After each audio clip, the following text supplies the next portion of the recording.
Bismillahirrahmanirrahim. Assalamualaikum warahmatullahi wabarakatuh. Baik, kembali lagi di channel Sains Biologi. Oke, pada video kali ini saya akan membahas seputar pencairan dana BOS tahap 2 ya. Oke, sebelum kita lanjut ke pembahasan, bagi teman-teman yang belum subscribe channel ini, silahkan di subscribe dulu ya, agar tidak ketinggalan informasi-informasi terbaru dari channel ini. Baik, yang telah subscribe, terima kasih ya. Mudah-mudahan channel ini bisa terus memberikan manfaat. Ya, kita masuk ke pembahasan, yaitu seputar pencairan dana BOS tahap 2. Nah, untuk pencairan dana BOS tahap 2 ini dibagi menjadi dua ya. Yang mana itu yang pertama itu untuk madrasah yang non sasaran RKAM ya, atau yang belum menggunakan RKAM, yang masih menggunakan RKAM manual ya. Oke, yang kedua untuk sasaran RKAM ya.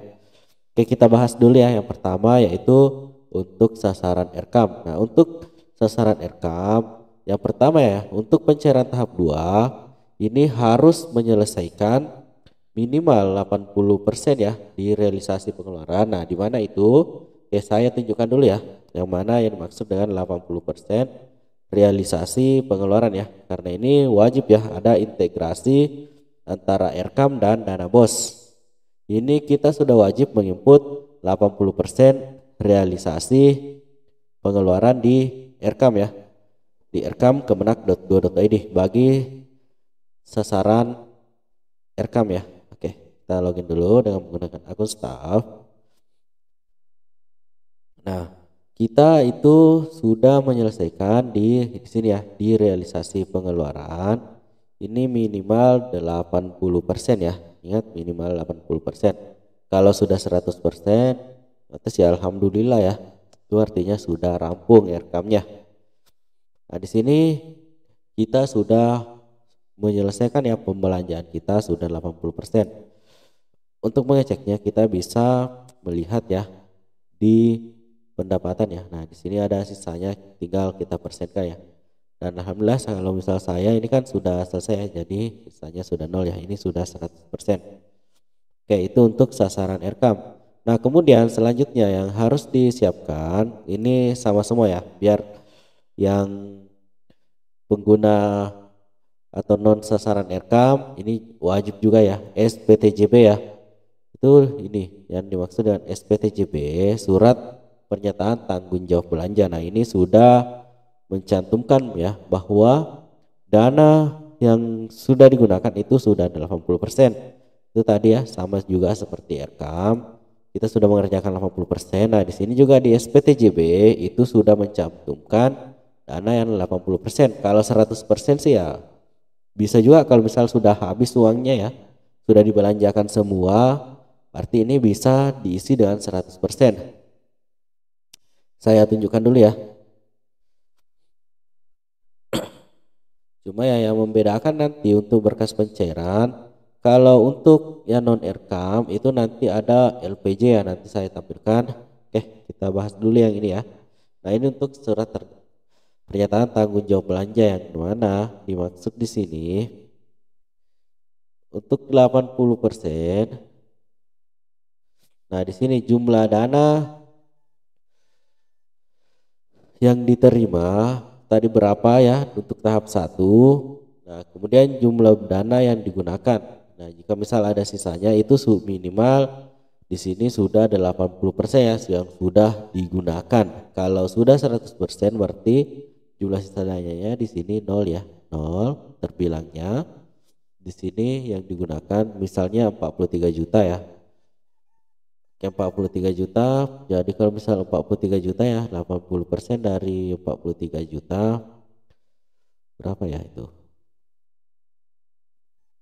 Oke, taruhlah misal 40 juta ya, sisa 3 juta atau 35 juta ya, berarti di sini 35 juta dan masih ada sisa kurang lebih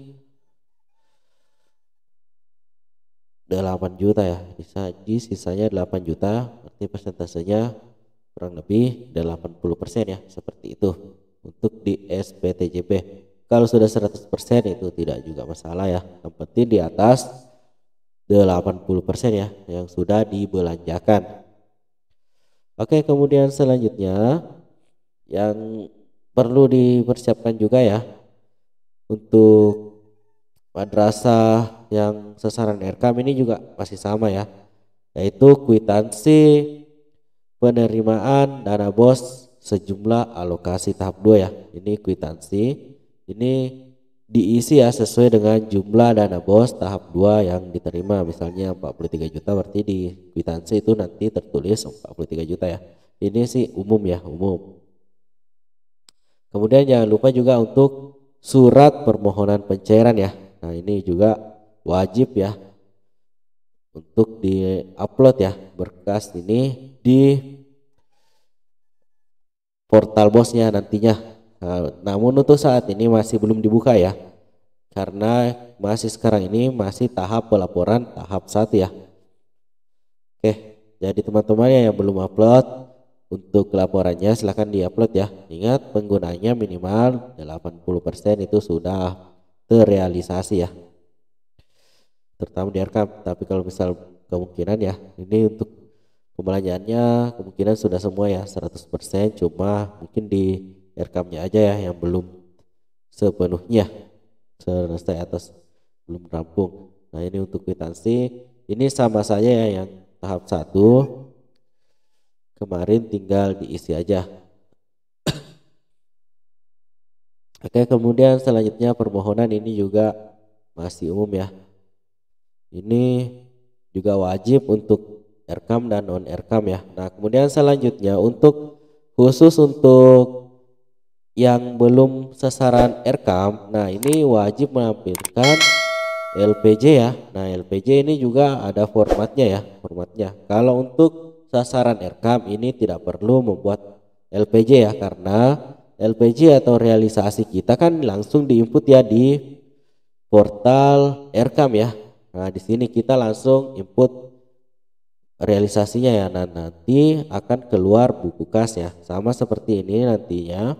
Kalau untuk yang manual wajib ya mengupload format LPJ-nya ya. Ini sudah dibuatkan ya, dan ini nanti saya bagikan ya di link deskripsi bagi teman-teman yang ingin mendownload format pencairan atau berkas pencairan tahap 2 ya.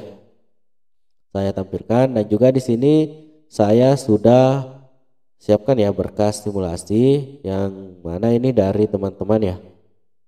Saya cuma rampung ya, dan juga membagikan, mudah-mudahan ini bisa bermanfaat ya. Nah, ini untuk format LPJ ya.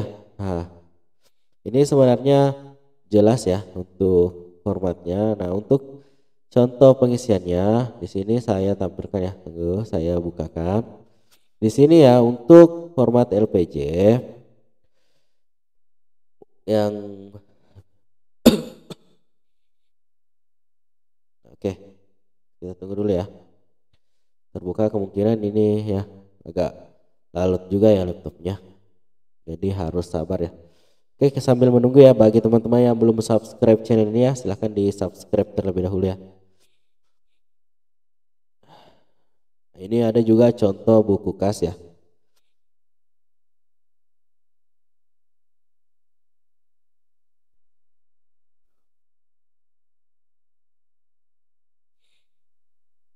Oke, kalau buku kas ini kan opsional ya. Nah, nanti dibuat oleh masing-masing madrasah. Nah, ini ada contoh LPJ-nya. Nah, di sini oke. Ini buku, kita buka dulu ya. Oke. Nah, kalau ini untuk yang di atas ini data-data instansi ya. Nah, kita langsung ke sini, keadaan pembukaan pelaporan akhir buku kas sebesar. Nah, berarti berapa jumlah buku kas ya di akhir bulan Juni ya. Kan ini Juni ya. Nanti berapa di akhir bulan. Nah, nanti di sini akan tertulis ya, misal saldo awalnya berapa, jika misal ada penambahan berapa, jika tidak ada dikosongkan aja ya. Nah, kemudian berapa pengeluaran sampai bulan Juni ya, misalnya sampai bulan ini. Kemudian jika misal masih ada saldo atau sisa, nah silahkan di sini ya, akhir bulan ya. Oke, sisanya berapa? Kemudian BP uang muka, jika misal ada menggunakan uang muka silahkan diisi, jika misal ada pembayarannya yang menggunakan hanya uang muka dan ada sisanya silahkan, biasanya ini opsional ya, jika misal ada silahkan, jika tidak ada tidak apa-apa. Kemudian kas pada BPP, bendahara pembantu pengeluaran, jika misal ada menggunakan bendahara ya untuk pembantu pengeluaran, jika misal di situ ada saldo, jika misal cuma satu bendahara aja ya tidak usah ya menggunakan BP BPP ya. Ini BP berarti buku kas ya, atau buku pembantu ya kas. Oke, kemudian selanjutnya yang ini BPUP itu buku pembantu uang persediaan ya. Jika ada silakan, jika tidak ada bisa dikosongkan ya. Cuma yang biasanya yang umum itu untuk madrasah ya rata-rata cuma menggunakan BP kas ya, atau buku pembantu kas ya, atau buku kas umum istilahnya ya. Buku pembantu pajak saldo awalnya jika misal ada, jika tidak ada tidak apa-apa. BP lain jika misal ada. Oke, seperti itu ya. Kemudian keadaan kas akhir bulan ya. Uang tunai di berangkas jika misalnya masih ada. Uang tunai di rekening silahkan jika ada ya, kalau misal sudah dicairkan berarti di sini masih nol ya. Kemudian jika di berangkasnya masih ada uang ya silahkan ditulis di sini ya. Nah, selisih kas gak ada selisihnya. Kemudian selanjutnya kalau untuk yang ini jika misal ya teman-teman itu menggunakan kuasa pengguna anggaran, untuk transaksi yang menggunakan kuasa pengguna anggaran kalau tidak salah yang di atas 250 juta ya, jika misal menggunakan silahkan ditanyakan aja ya, misal berapa jumlah saldo sisanya jika misal ada ya, seperti itu. Namun ya untuk biasanya yang ada kan cuma buku kas ya untuk dana bos ya, kecuali yang anggarannya mungkin besar ya mungkin bisa ya. Oke, mungkin itu aja ya untuk simulasi untuk transaksi April sampai Juni ya. Oke, jika misalnya ada yang kurang jelas ya silahkan teman-teman tanyakan. Intinya ya teman-teman, untuk saat ini silahkan ya teman-teman fokus untuk menyelesaikan LPJ ya untuk tahap 1 dan juga untuk mengisi realisasi RKAM ya, karena realisasi RKAM itu minimal sudah terisi 80%. Dan untuk batasannya ya, untuk LPJ itu diupload batasnya itu 30 Juni ya 2021 ya. Jadi silahkan diselesaikan, ini masih ada waktu kurang lebih 6 hari ya teman-teman. Oke, nanti untuk berkasnya saya share ya di link deskripsi. Mudah-mudahan ini bisa membantu teman-teman ya yang masih bingung untuk pencairan tahap 2 ya. Oke, juga ingat juga ya teman-teman ya, karena untuk di portal BOS sekarang itu masih proses perbaikan ya untuk upload LPJ. Saya tadi sudah buka, itu belum bisa ya. Jadi teman-teman silahkan dulu ya dikumpulkan kwitansi-kwitansinya, karena itu juga wajib ya diupload untuk LPJ. Dan juga buku kas ya, ini buku kas yang nanti diperoleh dari RKAM itu juga wajib ya diupload ya. Kalau misal untuk manual teman-teman bisa menggunakan buku kas ya yang tadi seperti di simulasi tadi. Kemudian nanti cuma itu ya. Ya mungkin ini cukup ya untuk pembahasan kali ini. Mudah-mudahan ini bisa bermanfaat. Jika misal ada kekurangan mohon dimaafkan ya. Silakan teman-teman komen ya jika misal ada yang kurang dipahami atau dimengerti atau ada tambahan, silakan ya teman-teman komen nanti agar saya perbaiki ya. Oke, cukup ya untuk kali ini. Mudah-mudahan ini bisa bermanfaat. Sekian, wassalamualaikum warahmatullahi wabarakatuh.